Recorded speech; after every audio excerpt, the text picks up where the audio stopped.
Blog Talk Radio. Hello everyone, good morning. This is Laurie Smith on Blog Talk Radio. It is 6 o'clock here in the morning, Wednesday morning, October the 2nd. I'm glad to be here. This is One Child Abuse Survivor to Another. We're on for 30 minutes. It's a live internet streaming radio broadcast from blogtalkradio.com. And the chat room's open. I did pop the link in there, what we're looking at. A website called Soul Expressions Abuse Recovery. That's from Becky, and I don't know her last name, but she's a survivor. She's also a therapist, a counselor. And she has a great website there for people who, may have suffered some type of sexual abuse, whether it be in childhood or not, right? It's mainly geared for women, but it's a great website, and there's lots of good information on there. We know that women are not the only victims of child sexual abuse and sexual assault. So, but she kind of is talking to women mainly, but she's got a little widget on her website that you can talk to her if she's actually online, Bitwine, and I guess on Saturdays you can contact her, like if you have questions about her website, which is really awesome. And so it's a great support system, sort of a resource for people, and it's www.soul-expressions-abuse-recovery.com, and I'm looking at the Healing Your Inner Child portion of her website, really. Taking a look at that. So, yeah, I appreciate everybody who's tuning in and, who's been listening to my shows. A lot of people have been tuning in. I've got almost 42,000 shows listened to. That's a lot of shows.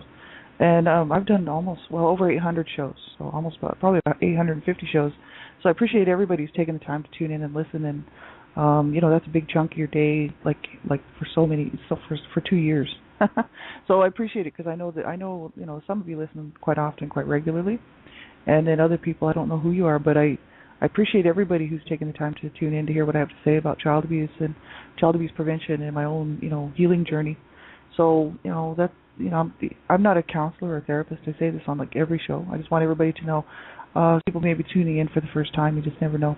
So I'm not a counselor or therapist. I'm just a private citizen paying to do my shows on Blog Talk Radio. You have to, you have to know what's good for you to listen to. The topics of abuse, can be, a little scary for some people, may not be comfortable material for you to listen to. You have to know really what's good for you to listen to, and ultimately it is your discretion. So listen at your own discretion to all of my shows. And if you're under the age of 18, to have someone who's an adult listen to the show with you who can help you make a decision whether or not you should be listening, because I don't know how young the children are or people are who are listening to my show. So this show, any of my shows, and all of my shows are not for younger children. There's a lot of adult material on my shows, and so it's really adult-oriented, mature audience. So I put a warning on my site, really, and anyone under the age of 18 and under, please have someone listen to the show with you who's an adult, like a parent or caregiver. Hopefully you've got somebody in your life who cares. I know I didn't, so I know how that goes. But if you have someone in your life, like a coach, mentor, a teacher, family member that you do trust, somebody who's older who can help you make a decision, whether or not this is age appropriate for you, that it's okay for you to listen to, right? You need to keep yourself safe online and learn how to protect yourself online. If you're a young person, you haven't heard a whole lot about internet safety or online safety, just type into your browser internet safety or online safety for children, things like that. And that'll take you to websites that'll help you, get some information on how to keep yourself safe online in chat rooms and, different places like that online.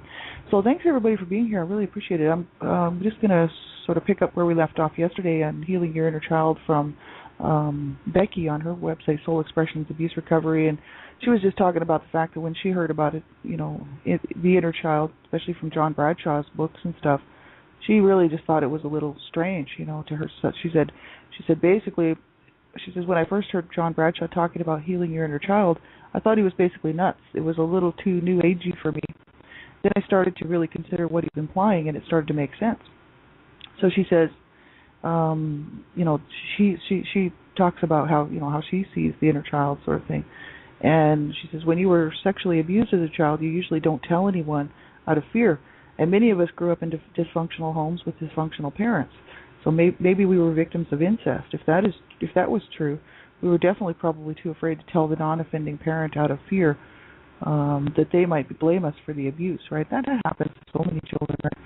And that's it doesn't have to be a parent, it could be a sibling. Like that's my situation, sibling incest, right? So, but I did have a lot of fear telling my parents because my parents were abusive and psychotic, right? My dad was mentally ill and had just previously tried to kill me and my sister by driving us over a cliff, and he was trying to kill himself. He was suicidal, and he was just really not doing well at the time. And he was abusive, and he was abusive to my mother mainly, but to his children as well. My mother was my main abuser, and I really didn't want to tell her because I had just taken a beating from her earlier that year, a serious beating. So I thought, oh man, I don't want to tell her because she's just going to be mad at me and she's going to hit me again. But I did finally break down and tell her about the abuse. But I was afraid to tell her, and she just told me. She says, it's not my problem, it's your problem. She had a few choice other words to say too. But she said, you wrap yourself up like a mummy at night when you go to sleep. That was her answer to the whole thing. She was not going to confront her 21-year-old son who had raped and sodomized me, you know what I mean? So, and she wasn't going to put a stop to it. So she didn't, and so it continued on. And this is the case for so many kids. They will tell somebody and they will not get any help. And that's sad, but that's so true, right? I mean, I know I'm not the only one. And I know so many survivors of CSA, child sexual abuse and incest, and even growing up, I knew kids who were being sexually abused at home just because my friends, these little kids would tell me, you know what I mean, what was going on between their grandparents and them or some family member, right? But we were all young and we didn't know, you know what I mean, that we were all being abused, so we didn't know that we should contact the authorities or try to do something about it. And we weren't getting any help at home, so it didn't seem like, we'd never gotten any help at home. Like, we were all being abused, so it was kind of like, well, this is our life. And so we took to the streets as young teenagers and really just banded together and formed like a little circle of friends who, we got involved in all kinds of drug use and petty theft and just things like this. This just kind of working our way into getting into trouble. And then as older teens, late teens, and early young adulthood, we were doing heavy duty drugs, and many of my friends are dead because of that. And so, horrific lifestyle. No child should ever have to go through that. But we know so many people will, and prison populations are full of survivors of abuse, of different types of abuse. People know, like anybody with any education who goes out and actually studies this stuff realizes that a large percentage of people who are abused as children and don't receive any help and end up in the worst kinds of situations, their adult lives are quite traumatic as well, because they don't know how to live any differently. Like when you're brought up in a violent home, you pretty well take on violent tendencies. Not every child. This would not be every single child or every single person. My sister grew up in Salem home. I didn't. She's not violent. She's passive, but she's passive aggressive. So she'll cut you to the core passively. She'll hurt you passively. She's not a violent person. She would never, attempt to hurt anybody or physically hurt anybody. She grew up in the same home that we all did. I was more violent, more aggressive. And my brothers were definitely more aggressive. They were out getting in trouble with the law and, getting busted and doing time in prison, violent crime and things like this. And, so it all just depends on the situation. And not every child will then turn into be a criminal, But there was a criminal element in my home, that's for sure. And it was my parents. The criminal element with my parents was the fact that they were busted on child abuse charges, right? It's not like my parents were the criminals on the block. They were, they worked and they weren't thieves and they weren't drug users. My parents were not alcoholics. They were just mentally ill and very much wounded as children, and then took their problems into their marriage, and they were both violent people, so they had a lot of violent tendencies, and so that's kind of where the violence came from in my home, right? But, not everybody would end up in this situation, you know what I mean, like who's been abused, but a lot of people do. And so many children won't tell, they just won't, because if they don't get any help within the home, then chances are, they're not going to reach out to a teacher or counselor. If there's no one encouraging them, to say, look, you need to get some help, right? Like, I mean, my friends were being abused too. None of us were sitting around saying, oh, well, we need to get out of this situation. This was our life. This was the way we lived, and I didn't expect anything different. You know what I mean? Like, I didn't wake up and say, wow, like things used to be so good and now they're not, because they were never good, right? This was just the way I grew up. So I didn't think there was anything different for me out there. I think that I could, have a better life or live a decent life. You know what I mean? And watching my siblings, especially my older brothers, watching their lives destruct before me, because of this, they grew up in the same home I did. That was just, they were basically my mentors, and so I thought I was doing pretty good just to stay out of prison. Right? I was like, hey, at least I'm not getting arrested. I did get arrested, but I wasn't convicted, and so I don't have any kind of a rap sheet following me, which is great. But the thing is my siblings were my my mentors, and they were, some of them not up to all that much good. And so I just figured that was my life. This was the way we lived our life. This was it, and I went to a violent school in a violent neighborhood in a violent city. And so I just kind of thought that was life, And then finally when I hit my early 20s and started to realize that, hey, there are people out there who are living differently. They're not, they're not using drugs. They're not trying to kill themselves. They're my family was suicidal, so that was just normal for me. And I thought, there's a different way to live here, I really started to seek it out, and especially by the time I hit 21, because I really wanted to get off the drugs. So I got off the drugs, and I really focused on trying to straighten my life up, and do something with myself, and not allow the crazy abuse that I suffered to destroy me, right? So that was when I was about 21, and it took me another 20 years to the age of 41 to actually decide not to kill myself. Right? It took me 20 years to decide not to kill myself. And so that just tells you the damage done. It's so incredibly hard on people. And that's why I just say, if you're out there and you're a survivor and you're just having a hard time and you're thinking, man, is it ever going to get any better? It's like it can. We have to definitely take the steps to make sure that it does, when I was 21, I decided, okay, no more drugs, no more illegal drug use, no more drugs, period. Not even Tylenol. Like I went the exact opposite. I was like, okay, 0 drugs, except for, I still smoke cigarettes, so that's a drug. But that's the only drug that I still allow myself to use, and that's because it's legal, first of all. And it sort of helps me cope, right now. I am trying to quit, but, all in good time.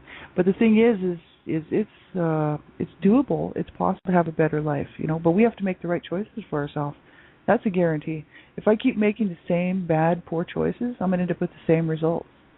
If I keep doing things the same way in relationships, then I'm never going to see any change, If I keep self-sabotaging my life, then it's not going to change. These behaviors and these things that we've picked up along the way because of the abuse that we suffered, definitely if we don't learn how to change them and learn, first of all, what they are and that we are doing them or that we do have them or whatever the issue is, if we don't take a good, long, hard look at that, we're going to keep doing the same things, right? And that's why people get stuck in the cycle of abuse, the cycle of self-destruction, the cycle, self-injury, the cycle of self-sabotage, right? Whatever that may be, self-sabotage, sabotaging relationships, sabotaging work, relationships, sabotaging just anything, self-sabotaging, which is how I live my life, right? Because that's how I grew up, So I didn't even know I was doing it. I was living normally, right? And so I have had people, especially life coaches and whatnot, point out to me things that I was doing, and they're like, well, you can keep self-sabotaging, or you can change that behavior, and you can actually come out on top here. You don't have to keep doing the same things, So it's so true, right? But unless we get a hold of that stuff, and look within ourselves, we're not going to see it, not going to make the changes, and then of course life's not going to change for us, Because I know as soon as I got on my healing journey 4.5 years ago, things have definitely changed for me. People wouldn't say, well, maybe not drastically. I'm incredibly broke. I'm still in debt. I have a huge amount of debt, and that's my own fault. And I'm not in very good physical, condition, and a lot of that's my fault now too, right? And but as far as my heart goes, I no longer want to kill myself. I think that is a victory. You know what I mean? Like I am completely done with that. That's my biggest victory, I think, right there, is just that I made the decision that, what? No way. I am sticking it out, and I'm gonna learn how to do this, And it's a good feeling, because from before I was not really sure, and I was always thinking, well, I'd probably be better off dead, because that's what my mother used to tell me. My mother would be like, I wish you had died with the other babies that died, and you never should have lived, and all this negative stuff to me that my life really, really shouldn't have happened, And I just got drilled and pounded into me that that's the way it was. And then being sexually used by my brother didn't help.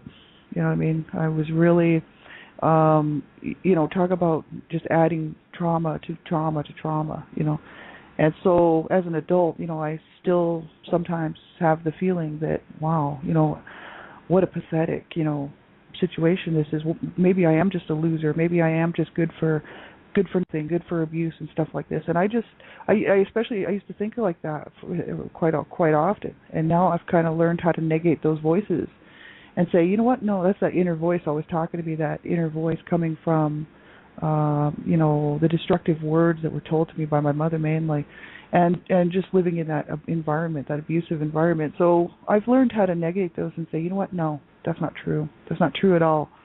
And so that's a victory for me. Absolutely. So there are some things that have definitely changed, and I'm starting to learn how to self nurture, how to feel good about myself. My self-esteem issues have come way up, and the fact that I will not be re-victimized again, that's another huge victory for me.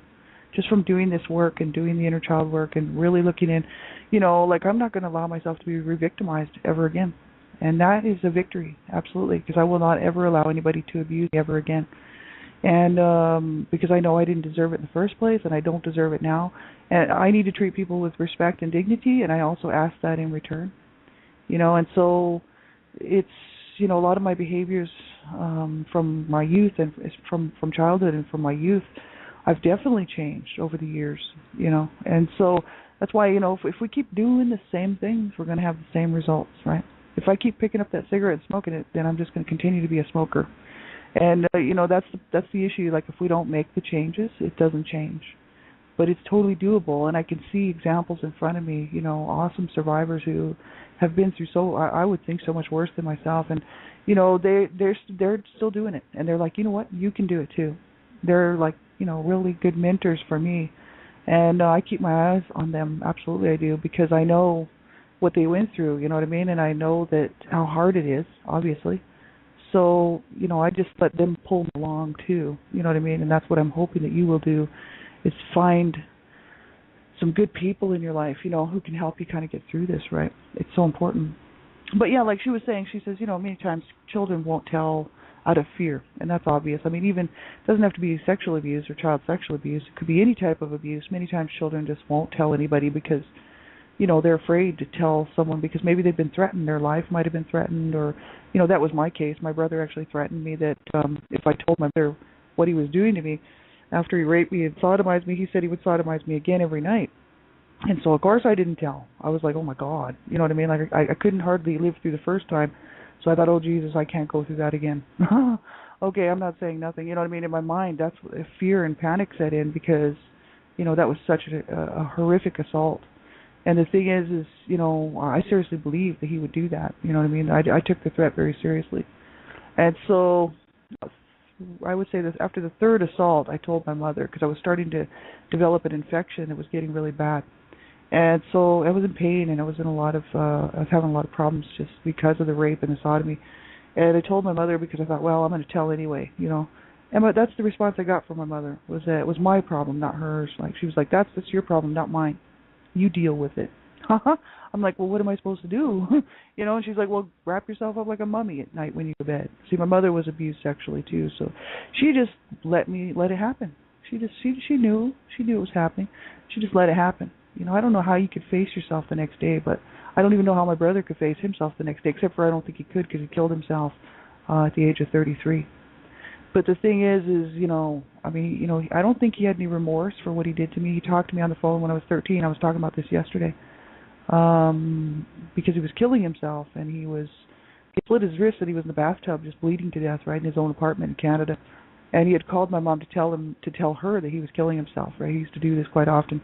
And my mother was like, oh, okay, you here. So she gave me the phone, and she went running across the street to the neighbors to tell the neighbors to see if she could use their phone to phone the police to tell him to go to his place because he was dying, right? And so my brother was on the phone with me talking to me, and he started talking about how he liked using my body sexually and how it was so sensual. And I was like, oh, my God. I was like, here's my brother killing himself, and now I got to listen to some perverted talk about how much he enjoyed my body. I was like, you want to talk about my mind just completely flipping out. You know, because I love my brother and I could not figure out what was wrong with him. I was like, how could you be like that?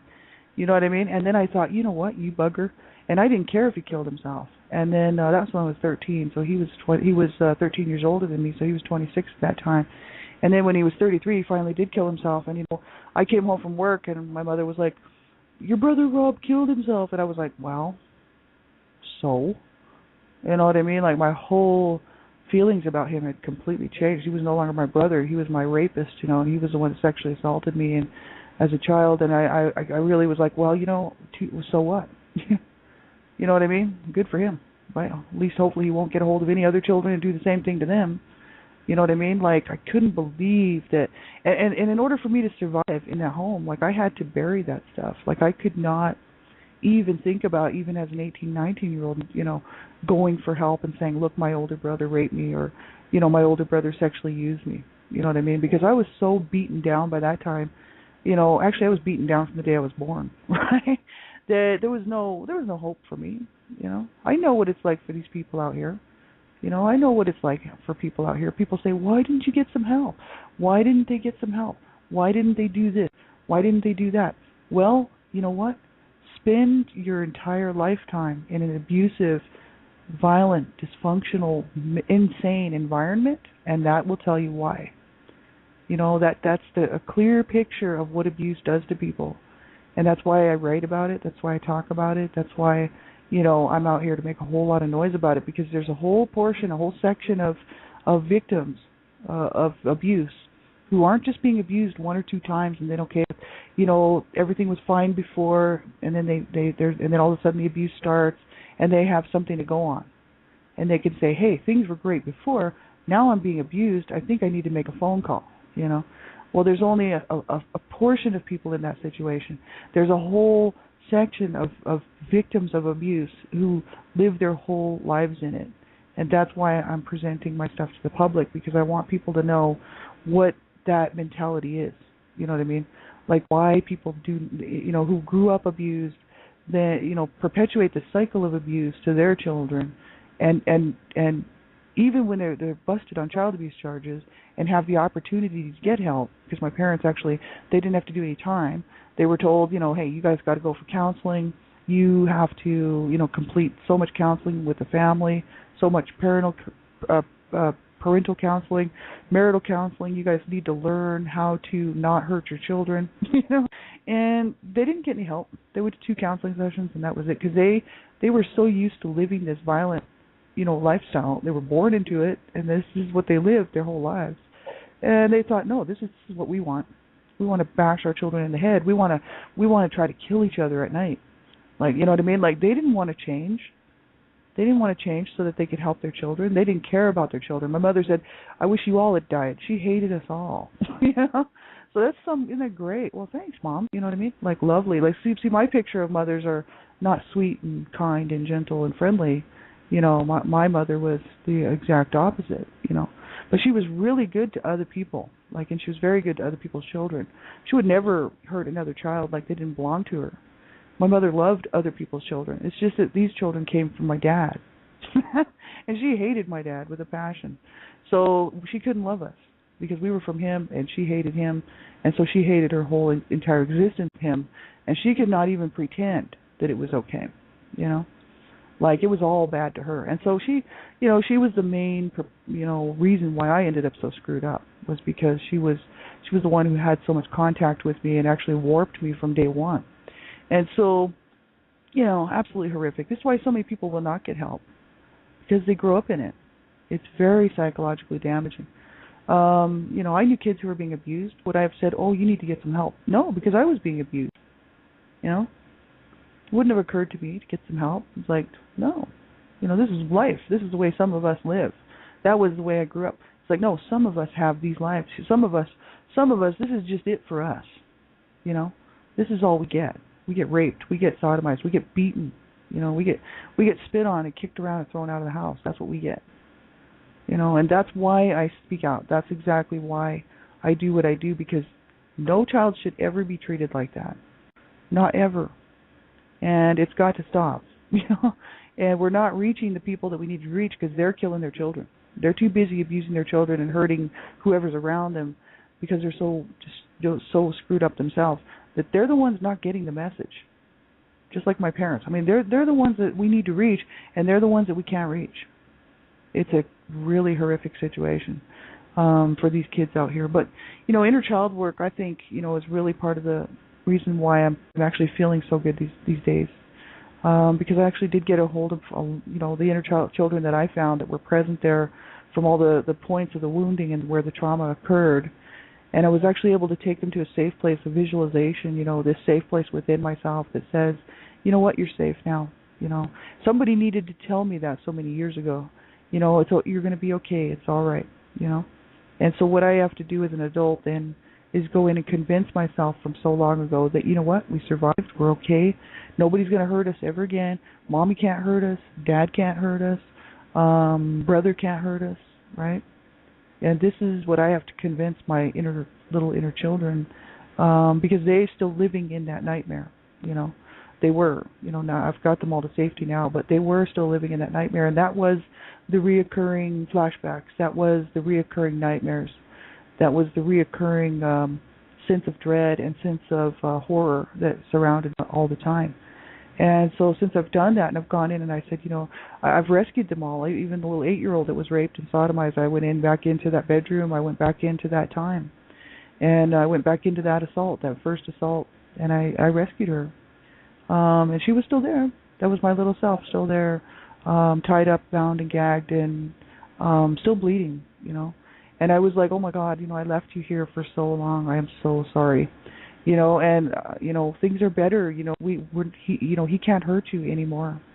And I had to basically go back in and talk to myself. Basically, that's what it's really all about. And convincing myself that, it's okay. We're going to be all right. So I got all my little inner children that were wounded at these specific points to a safe place, right? Visually within my mind. And what that does is it brings me some peace, because these little children were so wounded. And I was just like, oh my God, there was no help for them. No help whatsoever, and they're still there, still trapped in that garbage and that trauma, that horror, that nightmare. And so I'm glad that I got them out of that. Now I'm just working through with them to work on some of the behavior issues, because that's who's been running my life. The 8-year-old who was raped and sodomized, she's been running my life. The 13-year-old who my mother was always beating on and kicking out of the house, my 10-year-old who my mother pretty well destroyed my face, these are all parts of myself that were still there, and that that were running my life, It's like making my decisions for me. It's like, okay, we don't like what those people said to me. That hurt me. Okay, I quit the job. Just self-sabotaging all the time. Relationships, whether it be work relationships, personal relationships, and they still try to do it. And it's because I'm, allowing my inner self to run the bus, to drive the bus. And this is what John Bradshaw talks about, letting your inner children drive the bus. It's not a good idea that, that 7, 8-year-olds drive the bus. The adult you needs to drive the bus. The adult me needs to drive the bus. I need to be in charge of my life. And I need to be in charge of it from an adult standpoint, not from a child's view. You know what I mean? Because my children were wounded and they pretty well don't trust anybody. And they don't want to get to know anybody, and they don't trust people. They really don't. That's me from so long ago saying, you know what, I don't trust nothing or nobody, because I know the pain involved and I don't want none of it, And me, the adult me, says, hey, there's people you can trust, I've got some wonderful friends. I have a good friend of mine right here in the chat room this morning, and Chris, and I was the Gypsy Witch, and I've got lots of people in my life that I actually do trust and I think are wonderful people. And but my younger children, my inner children within me, are like, you know what, you can't trust anybody. They're just going to hurt us. They're gonna just do what mom did. They're going to do what brother did. They're going to, and they're panicking. So they're always keeping me in a state of, gee, I don't know, do we really trust these people? And so I have to be the adult in the situation, and run my life, right? So this is why it's important, I guess, I'm not a therapist, I don't know. I'm glad I did the inner child work. I really am. Like, I can't recommend it for anybody. I don't know if it would work for anybody else or not. I just know it worked for me, right? And what works for me may not work for somebody else, and what works for somebody else just may not work for me, right? We're all different. We all need different things, but whatever we need, we have to make sure that we reach out and get it. So don't ever give up, never give up on that hope, and keep on going and for a better day. Like if we don't stick around for a better day, you know what I mean, then, that's no good, right? My brother's killed himself, so don't do that. Stick around. It's going to be painful. There's going to be hard days. There's going to be times where you're just going to think, oh God, is this really worth it? You know what? We have to stick it out. We so deserve to have a good life, right? We have to stick it out. We have to get help. We have to do the things by ourselves. Nobody was doing that for us as children. Nobody was doing the right things by us as children. But we have to take over that responsibility as adults, and we have to say, you know what, I'm going to do that for myself. And that's what I did 4.5 years ago. I'm like, for the first time, I'm like, you know what, I'm going to do this. I'm going to take care of myself. You know what I mean? I'm going to learn how to do this.